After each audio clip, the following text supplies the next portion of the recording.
All right, I want to invite everyone to sit down and we're going to get started.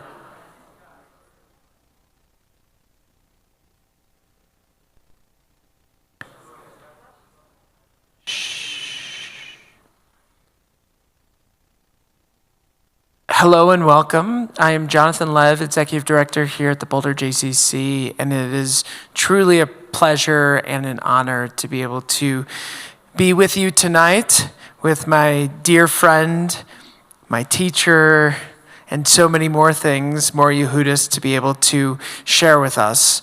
A couple of things that I just want to share logistically first, and then I'll go into a little intro. One, feel free to grab coffee and tea. There will be time for a Q&A. There is a live stream, though there's some technical difficulties happen. We're good, great. So we're all set with that. So when we do Q&A and other things, we'll make sure that people are using microphones so that the people on the live stream can hear. Also, at the end of the talk, Morah Yehudis will be around to be able to talk with and also to sign books. Books are for sale right in the front. Right back there. Thank you, Nancy. And we'll be able to do that. So, also, the JCC is coming up on our big fundraising season in April. We have J-Fest. J-Fest is a celebration of all things great at the JCC, and it is just a party. And it comes after we do a 36-hour fundraising drive. So on the 2nd and 3rd of April, we have a fundraising drive, and on the 6th, we have a big party, and I would love to invite you all to be here with us as we transform the entire JCC into one big zone of celebration. So with that, I want to do a little intro. I'll try, this is really hard, to Morah Yehudis. I had the chance to meet Morah Yehudis from the day I arrived. I was at an event called Chidush, and somebody mentioned to me, we have this teacher in our community who's very special, and I got a chance to meet her that night.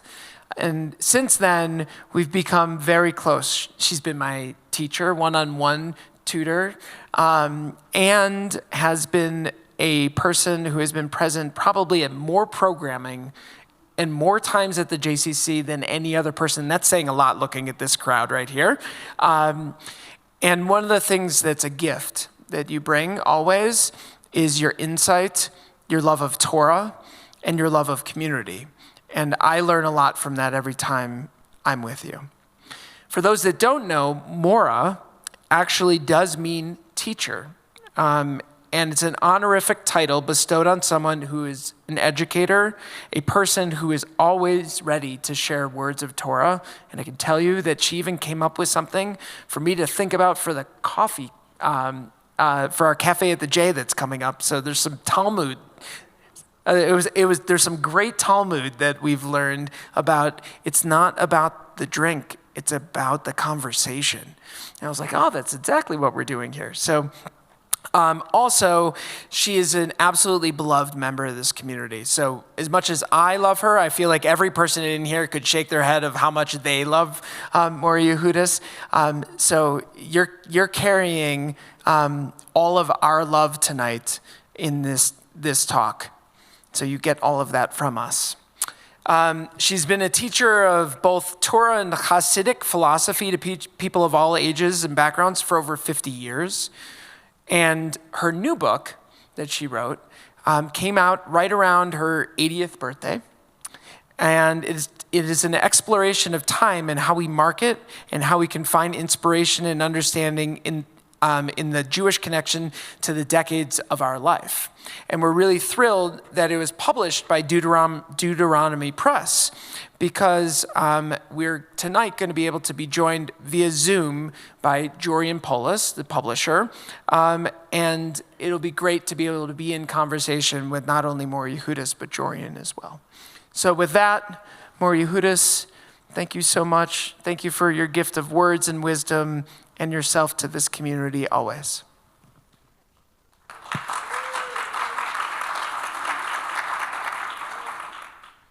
Thanks so much, Jonathan. It's such a pleasure to be here. I think actually when the JCC opened up also, I was the first one to give some kind of a talk. I think it was in honor of Ed Cass, and Rabbi Mark was supposed to speak, but he wasn't here at the time. And I remember saying something about we have to know when to be proud and when to be humble. So I remember that was the topic at the time. So thank you again, Jonathan, for making the JCC available. And especially, these days we're just finishing reading the book of Exodus, where it talks about more press is given to the construction of the tabernacle than any other topic in the Torah. So this is really kind of like the tabernacle in Boulder at this point, and so many Jews have come through these doors and connected with Judaism in one way or another through these doors. So thank you for doing that. And talking about blessings, I bless you. It should be more and more. So many people come that they have to stand in line waiting to get in here. I was going to write out something to say, but I just got so frustrated with so many things. I thought, and Lori is a good inspiration for that. Just wing it, and however time it takes for me to give you some thoughts, and I'll stop when the time comes to stop. So I want to start with something about, we all know, of course, all our hearts and minds are on Israel these days, and one of the rabbis who wrote a approbation here, Rabbi Dov Ber-Pinson, who's written about, I think, 51 books by now, and he was interviewed last week by somebody who just asked, people who just asked questions about him, and somebody asked, there was a woman who called, or a religious woman, she said, Rabbi, you're talking about tonight is Adar, the new moon of when Purim comes out, and that's the saying that the rabbis tell us, Misha nichnas Adar mar bin besimcha. When Adar comes, we're supposed to be extra, extra joyous. And this lady said, that was a fine thing to say, fine thing to relate to aspire to before October 7th. But what do we do after October 7th? So I think I would be remiss in not making that, bringing that to our attention here. And he gave a beautiful answer. He said, all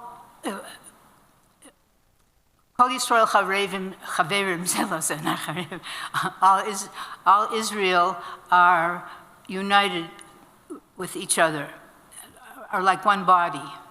And whatever our particular differences and affiliations are, we all have a special soul that was inherited through our patriarchs and matriarchs.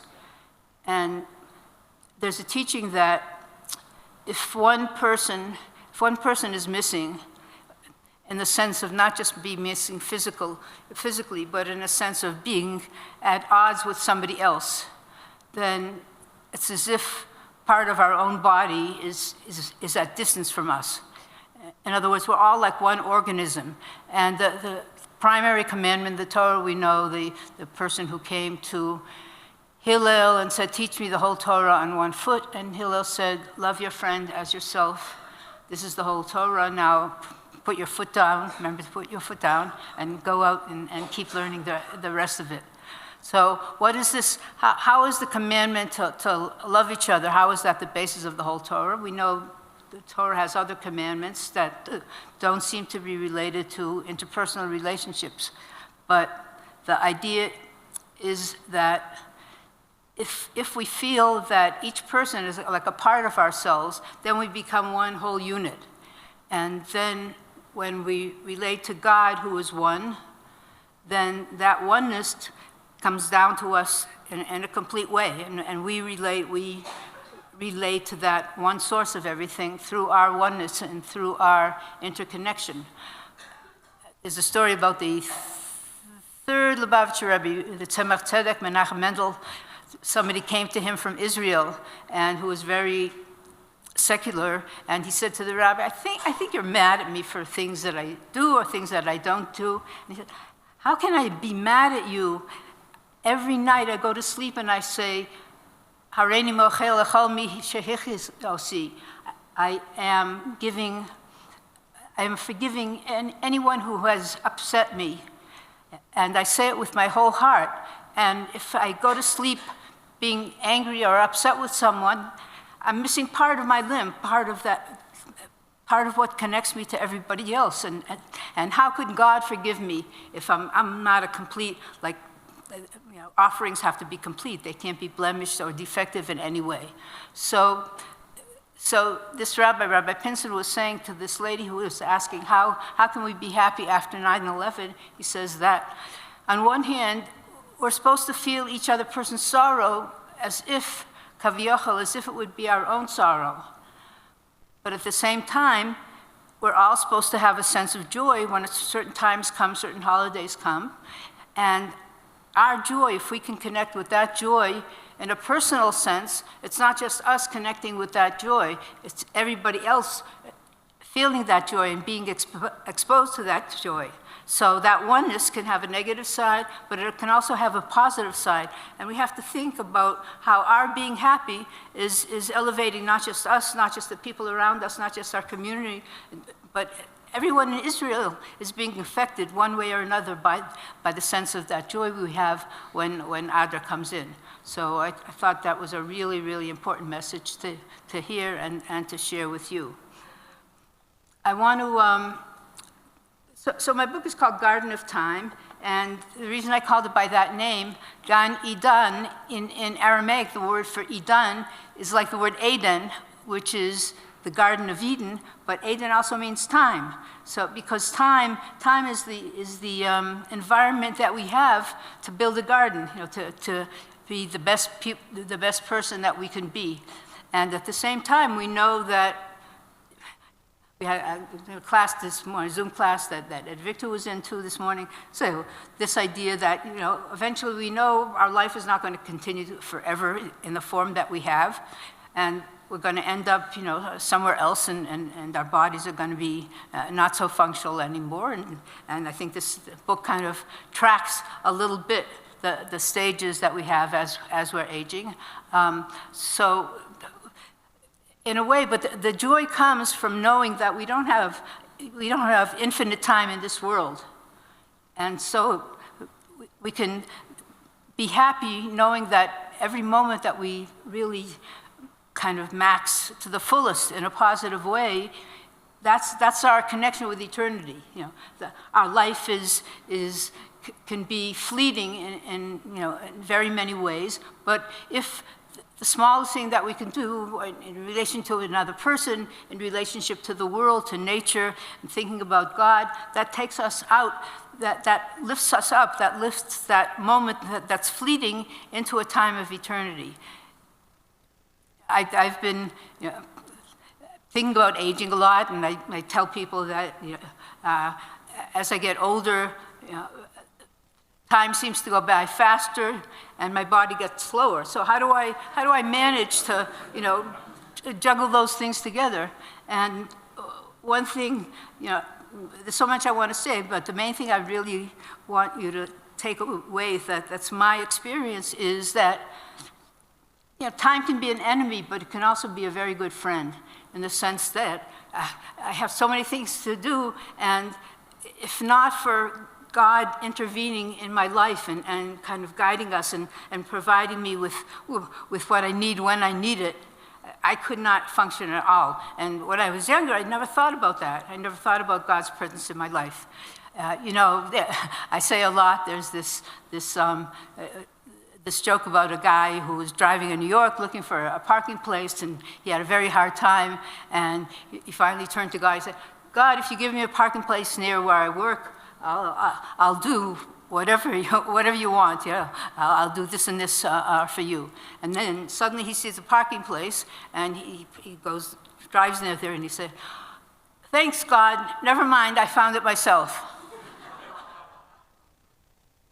So if you think about it, it's very profound. It's funny, but it's profound in the sense that things, especially when we're younger, that we think that we're all doing it ourselves, it ain't like that. That's not really the story. Just like when we're born, the Talmud says that there are three partners in a person. That is the father and the mother and God. So, we all recognize that we have a partner bringing us into this world, our parents, but at the same time, sometimes we forget about that third partner who's always there from the beginning to the end and beyond. So, and that third partner is not just there in the little moments. That third partner is there in the smallest acts that we have and in the biggest situations that we have. So, what got me to write this book, I know I'm rambling, but I'm asking God to help me ramble.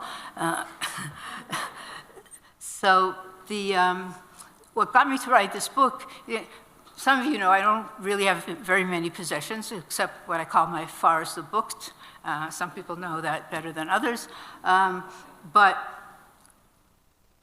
what I discovered I'd like to do in Boulder, more than any other place that I've been in, is to give people blessings. And the way that happens is, on Facebook, every day they list everybody's blessings for that day, maybe the day before if you forgot it, the day after if you're going to be busy, And I thought, what can I do, to people that I know?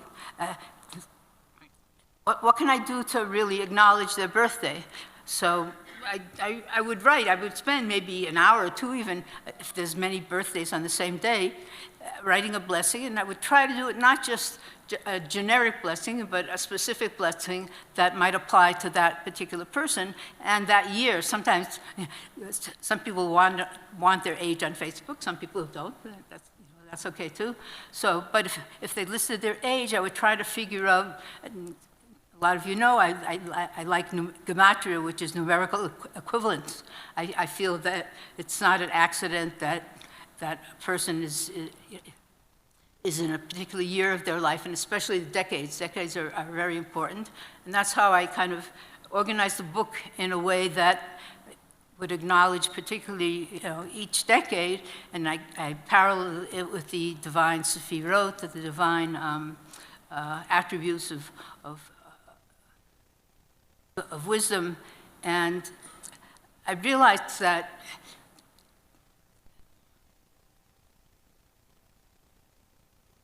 people don't, in earlier times, Jewish people especially, didn't acknowledge their birthdays so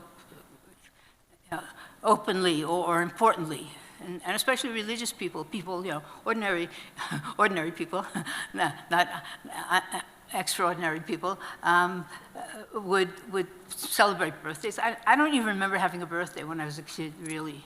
I mean, maybe, I don't even know when. I never had a bat mitzvah or anything like that. First birthdays I remember having later in life when I had some friends who realized that my birthday was on Sukkot, and they would make a special Sukkot party for me. So where did this idea of celebrating birthdays come from, even in religious circles? So as far as I know, I think it was Lubavitcher Rebbe who was the one who promoted it very strongly. And he said, no, we're in a time that, this is the time that we're supposed to, it's the time before the coming of Mashiach. We're supposed to, and the vision of Mashiach is that God's presence is not just in heaven, not just in religious circles, not just for holidays or prayers or studying, but in everyday interactions. So what's better than taking an ordinary weekday and lifting it up to a level of a holy day, which is what a birthday is. I think I say it in the introduction here. I'm not going to read a lot, but just one little part here that I thought was important, and we're going to have it in my acknowledgments. The closer we get to the Messianic era, the more impactful each moment of our lives becomes, making our times particularly appropriate for the innovation of the birthday. As members of the last generation of exile, the Lubavitcher Rebbe has stated, it is our task to transform the mundane areas of life into holiness. By commemorating your birthday properly, you transform an ordinary weekday into a holiday. As they say, and I think Rabbi Nachman specifically said that, the day you were born is the day God decided the world needed you to fulfill a special role in creation. So each soul, I mean, I put on Facebook a lot of times lately that if we have, each snowflake has a special design to it, a unique design. How much more so each individual person? So you're all, beautiful snowflakes here. So, don't melt before you celebrate your purpose in this world. Since all the good acts of the past are cumulative, even with something as easy as giving a blessing, we can provide the final breakthrough to Mashiach. So imagine, you might not have any other ability, facility to be able to accomplish something in the world, but you can always bless somebody. And a blessing is something so powerful that it's not just words that come out, you're actually channeling. When somebody gives a blessing, they channel a divine energy into the world in a way that might not have even been possible without that particular blessing. I remember learning with Rabbi Mark once teaching about the blessing of priests, of Kohanim, and Kohanim priests have a special ability to bring a blessing from the highest levels down to the lowest levels in a way that dissipates all of the obstacles that might be in the way. We can give a blessing, but sometimes, there's helpful angels, but there's also critical angels. And those critical angels might say, well, you might not need, that person might not deserve so much of a blessing. Let's tone it down a little bit. But And that's why priestly blessings have to be given from love, because it's that love that opens the channels that allows the blessing to flow, because otherwise there's a discrepancy, there's a tension in between the source and where the blessing is supposed to come down to. So that power of blessing is really something that everybody can do. And don't feel embarrassed by doing it, If you want to say to somebody, oh, I hope you turn out, this turns out good, instead of saying hope, say, I bless you. It makes a very, very stronger impact. And in Hebrew, the word for blessing, most of you know, is the word bracha. And bracha is a very, very interesting word. It means not just blessing, but it means fountain. Brecha is a fountain in Hebrew. It's the same root as the word for fountain. And fountains open up, that might have not, again, been available to bless that person. And sometimes if you bless a person who's knowledgeable in Torah, they'll say to you, Kol hamavarech mitbarech. Whoever blesses becomes blessed too, because you're setting up a cycle. You're not just giving the person that blessing, but it comes around, it comes back to you.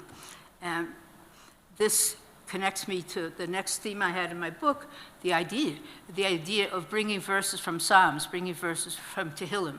We know King David traditionally is the author of Tehillim, and he, more than anybody that you might read of in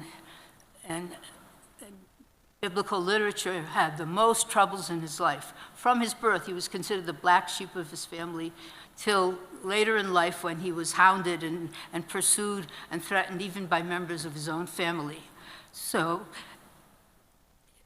the fact that he could use the difficulties of his life and turn them artfully, creatively into blessings is the most amazing thing anybody can do. And we know that, he wasn't perfect. He made some mistakes in his life, and yet his mistakes were something very powerful, and he used his mistakes when he was confronted by Nasan, the prophet, and he said, Chatati, I sinned. No excuses, no trying to wiggle out of it. I sinned. But Psalm 50, where Nathan the prophet comes to him, says, Nathan came to David when David came to Bathsheba, when David has a relation with Bathsheba. So that's the shot, to criticize him, but at the same time, there's a Hasidic commentary that says, so powerfully said, he came to David with the same kind of love that David came to Bathsheba. Take that in, that's so powerful. And that's the love that David composed his his Psalms in. So when we say Psalms, the rabbis say that has the same power as studying Torah and praying at the same time. It's a combination of the two. Sometimes we pray, sometimes we study, but rarely do we have a combination of the two together. I was I was teaching a little boy the Hebrew alphabet. He wanted to learn at 3 years old, and he came in one time during services, and they were reading the Torah at the time, and he's opening the siddur, and he's like pointing, he wants me to say the letters for him. And I said, I can't do it. I pointed to the person who was reading the Torah, and he looks up, and he looks at me, he said, oh, I get it. When we pray, we're davening, but when we listen to, when God prays, he's chumishing. He's like reading the Torah for us, so we have to listen. So it's a kind of mutual interaction between the two. So I know I have like just a minute left and tons of things to say, but what I want to do is,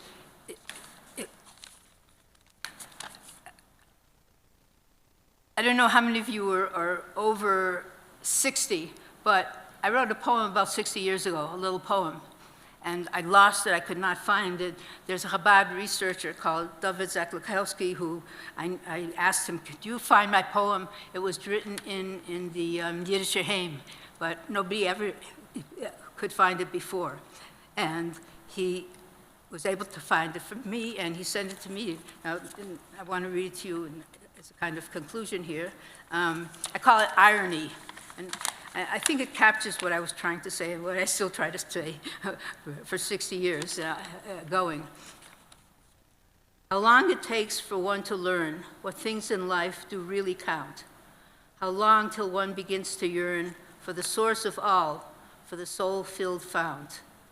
And yet, when times or tomes have have taught that wealth alone no worthy prize, that mere possessions matter not, that spirit lives though body dies. And when the call of holiness beguiles and draws one's soul to a higher sphere, appearing in a range of greater, my computer is messed up, so, but let me read. Appearing is a range of greater trials, as a pleading voice says, stay down here. Sufficient servants are on high, earth's the stage to play your part. On dusty paths, one must apply an infinitely larger heart. Let me read that part again. On dusty paths, one must apply an infinitely larger heart. Resist your passionate desire to taste the sweet eternity. More glorious are the paths of fire than all the fruits of victory. And let not it disturb you so, even above few comprehend, but someday man alone will know, to reach real heights, one must descend. Thank you.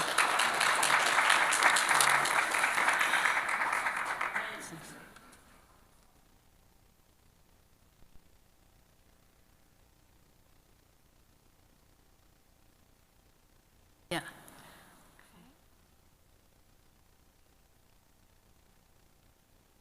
We have a guest coming from Spain on Zoom. It's the publisher, Jurian Polis. Hopefully he'll be awake. I don't know what time it is in Spain right now.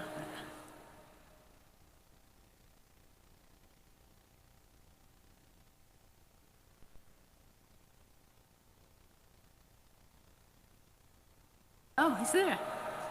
Hi. Oh, so we're in there.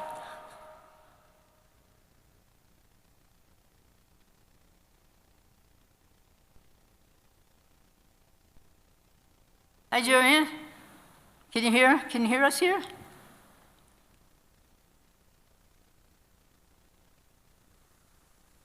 I don't know. Can you hear me? Oh. Unmute? Who's the unmute? Here we go. Hi, Jurian? Hello? Hi. Hi. Okay, hi. Can you see and hear me? Yeah, yeah. What time is it there? Amazing. I don't even know anymore. Okay. I know what year it is, though. I know what year it is. Okay. I know too. I'm waiting for 80 to pass by. Do you know what it means, though? Do you know what it means? Go ahead. So the floor is yours. Oh, okay. I'm on the screen? Yes, you're on the screen. I'm on the screen? Yeah. Okay, well, sorry to be not present, although this is really nice, and thank you, Yehudis. I always love listening to Yehudis speak, and she always says something that I'm going to say because I don't know. She either is spying on me or she has incredible sensitivities. I think it's the latter. She was speaking earlier about how really there's this power to turn little things into big things, and these little numbers, that we dash beneath our heels, that we ignore every time we turn a new age, or any other time you encounter a number, whether it's an interval of years or days or months or an address. All these times that you see these numbers, it's so easy to ignore these little things, but little things have a way of opening up. If you've ever learned with Morah Yehudis or learned Hasidus or learned other maybe poets, you could say, there's a way in which little things can open up and become a portal to a whole infinitude of meaning and to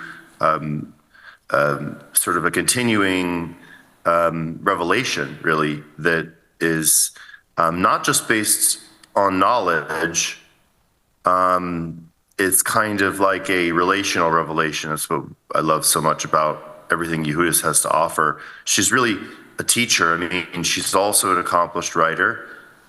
She's becoming an accomplished writer. She has written quite a bit, and now we're Deuteronomy Press. We're working with her to try to put some of it together. But it is not at all a diss to say that she's a teacher more than a writer. I think that actually that's true of most figures in the rabbinical tradition, actually. And maybe even just spiritual teachers in general. I'm not sure, but what's the difference between a teacher and a writer? The writer wants you to shut up and stay shut up for a while. The teacher would appreciate your indulgence for a moment, but really wants to fill your mouth with teachings. Harchev pihu v'amalehu. And that's what I feel from Yehudis, even in her writing. Because I actually want to say something about numerology. Yehudis gave a reference to the time that we're in appropriately, and made a beautiful comment about the power that we have to feel the unity of the people, and for for that to be kind of in a way a part of the meaning of our time, right? We're looking for the meaning of our time, the many meanings of our time.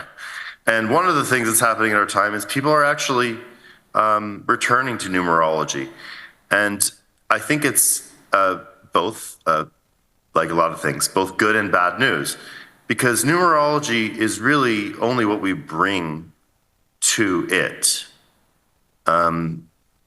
So if you bring love and vast knowledge of Hasidus to numerology, then you're going to come out with love and vast knowledge, and it's going to be it's going to be able to be used to bless, as Yehudis says was her initial intention. I think it's very beautiful to say that. How many people begin a writing project, begin even teaching, but begin a writing project which has so many layers between the moment you begin to the end, as some of you know, and as Yehudis and I know, that would begin with a desire to bless is such a beautiful idea. I think we should have more books like that.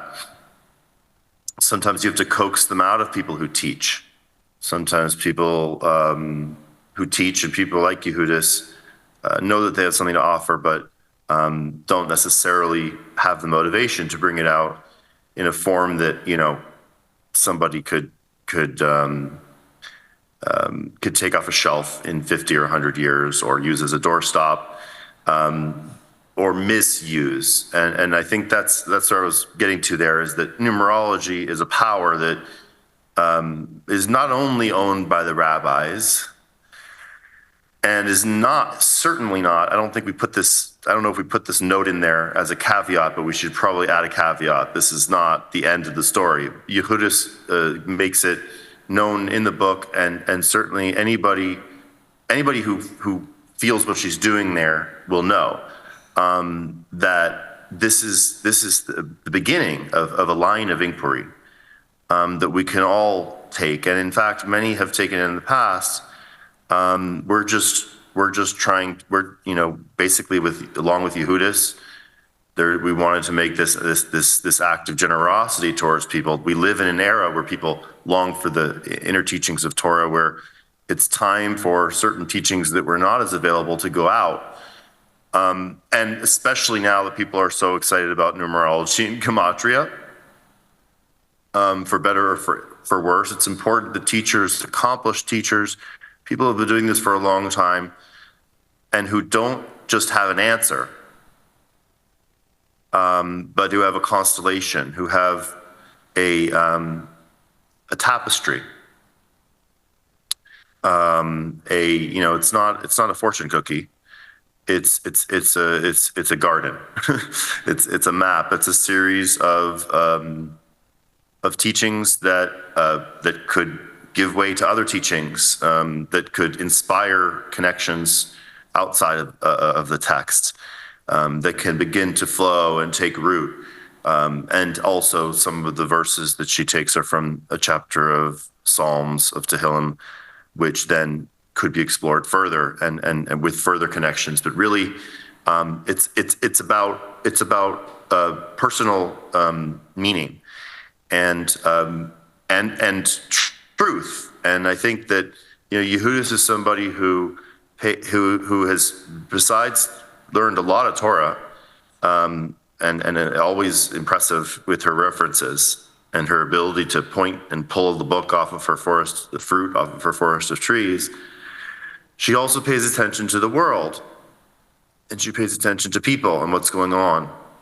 I think that that's something that a lot of the Hasidic teachers and a lot of the great teachers of different traditions have in common, is that they're bringing it into a conversation.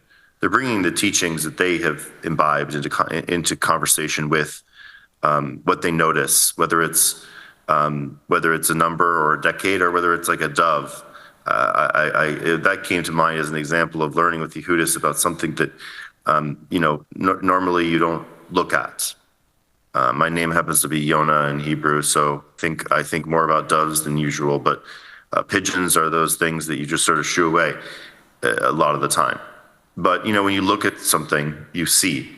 And so Yehudis not only has been aging well and with grace, but she's also been looking at the years and the numbers as she's been moving through.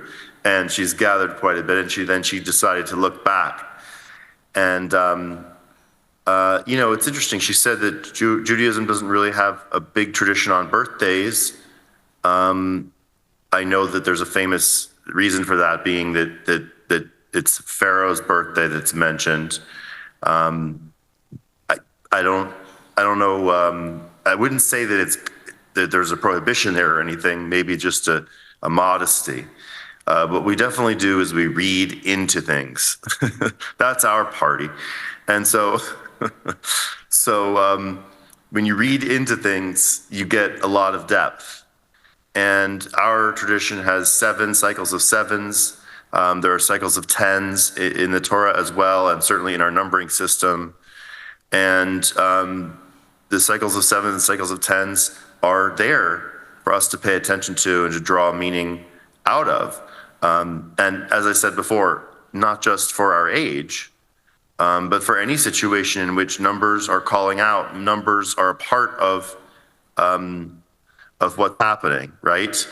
That's when we could say, maybe this is part of a message, or maybe this is part of a gift that I could extend to someone. Maybe I can make this into a blessing. And that's, I'm going to wrap up here, but I think that's, if I can make a theory here, it's really the difference between a numerology that I think is more rooted in truth than a numerology that is sort of maybe indulgent or conspiratorial, you could say, right? I don't want to lahavdil go there, but there are some rather brilliant absurdities. They're not brilliant, but if somebody came up with them at some point, maybe they were brilliant.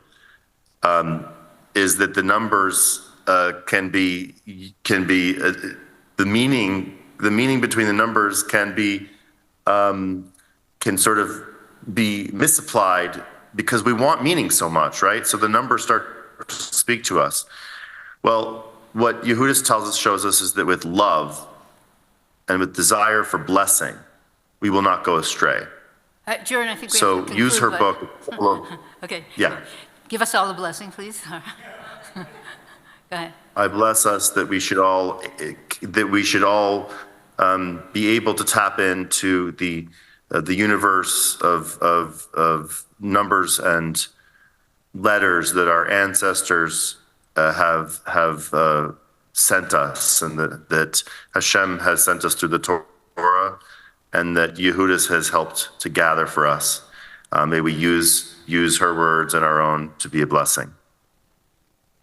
And just one footnote. So remember, the word for blessing, the root is barech, which is a bet, a resh, and a chaf, which is all about twos.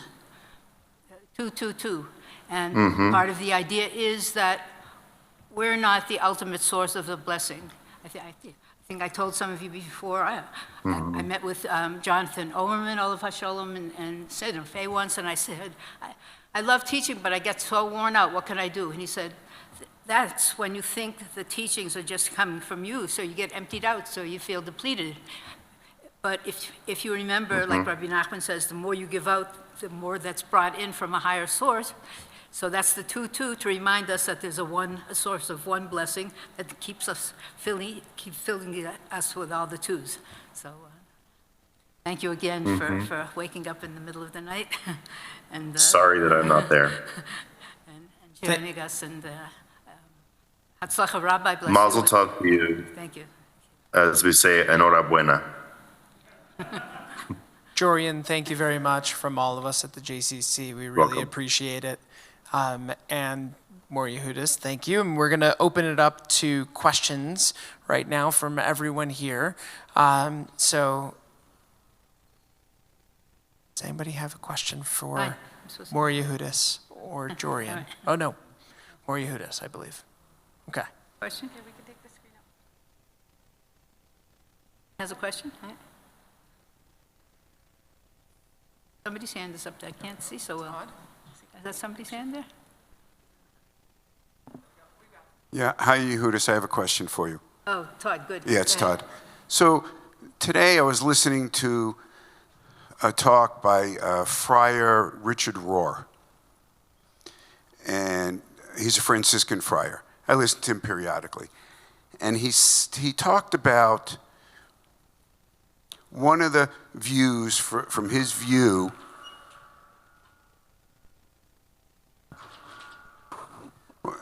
It's my fault, yeah. So you can hear me? Yeah. Okay, so one of his views was one of the reasons that humans have a split from God is because we separate life from death, that we see it as two different things. And I'm curious if you have any commentary on that from a Jewish viewpoint. Yeah, absolutely. That's an amazing question and thought. You know, in the Garden of Eden, before eating from the tree of knowledge, which is again, the duality of tov and ra, good and evil, there was a oneness. And that's maybe why, Adam and Eve were supposed to live forever, because there was no such thing as death at that point. But afterward, there's nothing that, there's a split, but the split is not absolute. There are ways to overcome that split, like even, I was talking about saying Psalms, saying Tehillim, there's a verse in Psalm 61, I think, that says, Agura ba'olhacha olamim, I will live in your tent forever.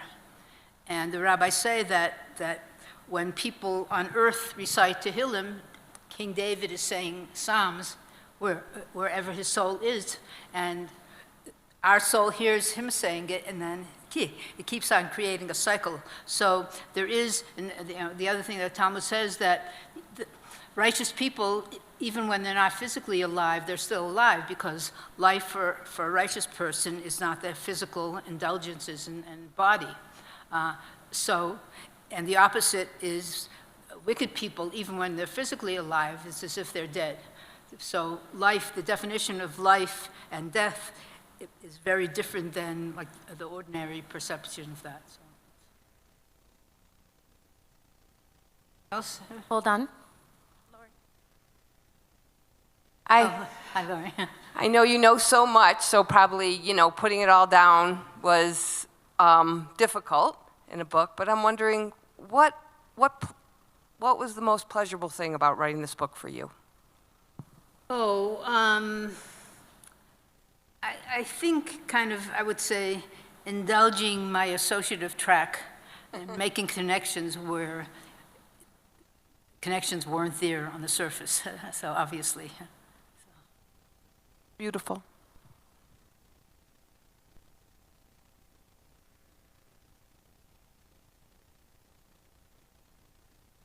Thank you, Morah Yehudis, for writing that book. I've started reading it, and I was kind of reading it by the decades, and maybe it kind of relates to the question earlier. But like as you're doing each decade, was it like from personal experience? Was it from particular sources? How did you kind of map it out? Well, once, and that's a great question. Once I had the format, it's funny because people say as they age, they don't have so many, like short-term memories kind of, flash in and out, but long-term memories. So I have my Kodak moments from different decades, and if I go too much into them, then I'm somewhere else. I'm not so grounded. So I have to kind of think about it, but not indulge myself in the same way, because.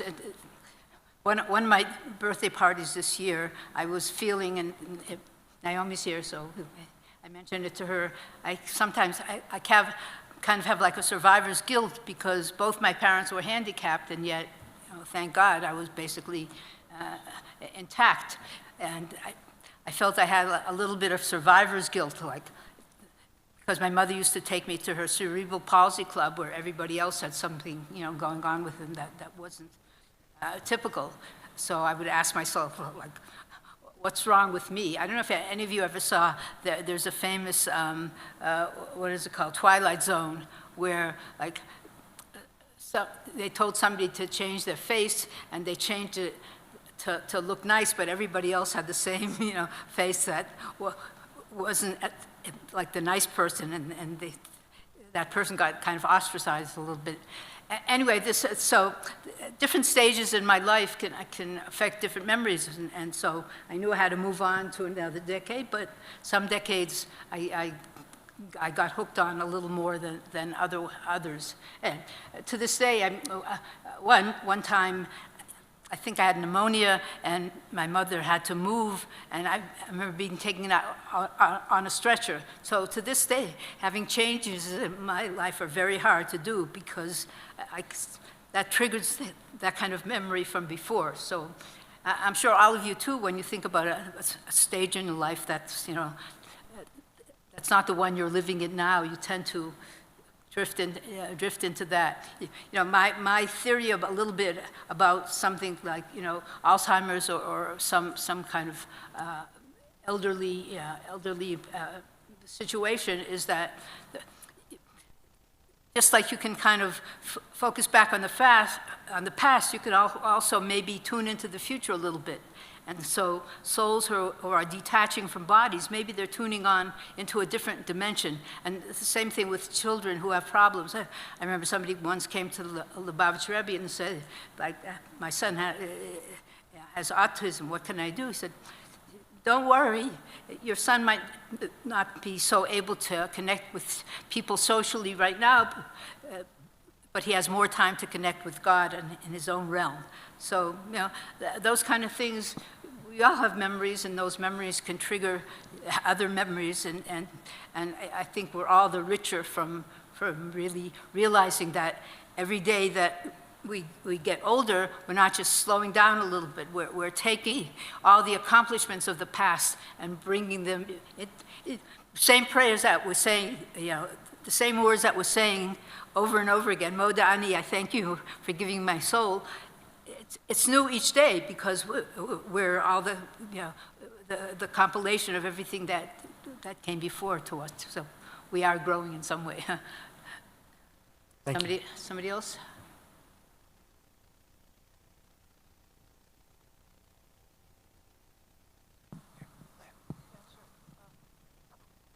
Hi, Morah Yehudis. Hi. I may have missed it in the beginning, but did you share what your favorite number is in the book? Oh. I'm really curious.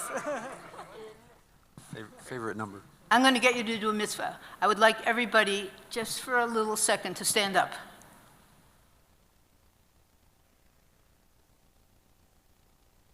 Okay, you can sit down now. And you all just did a very, very big mitzvah because there's a commandment in the Torah that says, "B'pnei seva takum," get up before a seva, somebody who's reached, I don't even know what word nowadays to use. That's PC. I think the translation is like a hoary person. But anyway, so in Perkei Avot, the Ethics of the Fast, it says, Ben Shivim L'Seva, 70 years old, you become a Seva. And the Torah says you should stand up in the presence of a Seva. So I think I remember 10 years ago when I should have told you all to stand up, but better late than never. Yehudis, we have time for one more question. Anybody? If not, I've got one for you. Okay, go ahead. Yehudis, I'm wondering, what are you working on next? Do you have another book coming? Oh, I thought you'd never ask. So some of you know, right now I'm in the middle of a book about Torah perspectives about movies. And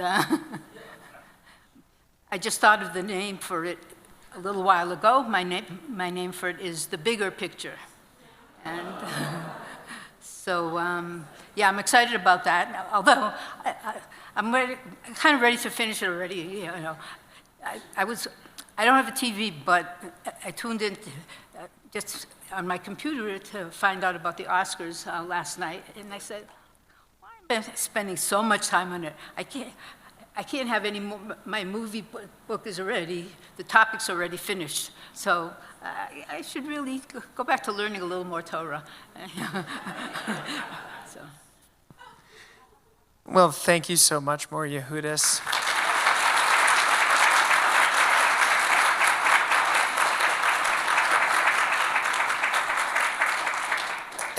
One more thing to say, talking about movies. I'm not even going to try. I promise you one more thing. So, you know, we had a Chaver meeting, the rabbis in Boulder, a little while ago, and we were all talking about, and it came very deeply inside of me, and I still feel it very deeply. We talked about how do we get people in our community to celebrate, commemorate Shabbos more, and everybody there, you know, we're all different. We all have different ways of practicing and commitments, but I felt such a connection between everybody there. And everybody was tuned into Shabbos, and there was such a feeling of unity. So I hope, this gets conveyed. We're talking about maybe on Shavuot, talking more about how you can celebrate Shabbat in a deeper way. But talking about a movie, I was reading a little background about Barbie. So, and hint, hint, somebody might make an appearance on Purim. But one of the writers of Barbie, I think her name was Greta Gerwig, yeah, right. So she told where she got the inspiration for writing like a scene like Barbie in a perfect world. When she was a little girl, she wasn't Jewish, but when she was a little girl, she used to go, she had a friend who was religious, and she went to their house for Shabbat, and she loved the atmosphere of Shabbat, and especially the father, when he was blessing his children, he blessed her, he blesses Greta, and he said, you should be the best person that you can be. And that filled her with so much joy and love that she decided at some point she's going to write a movie about somehow being in a perfect world. So. Amen. Morah Yehudis, a couple things. One, on behalf of all of us at the JCC, we wanted to give you a bouquet that matches your beautiful purple.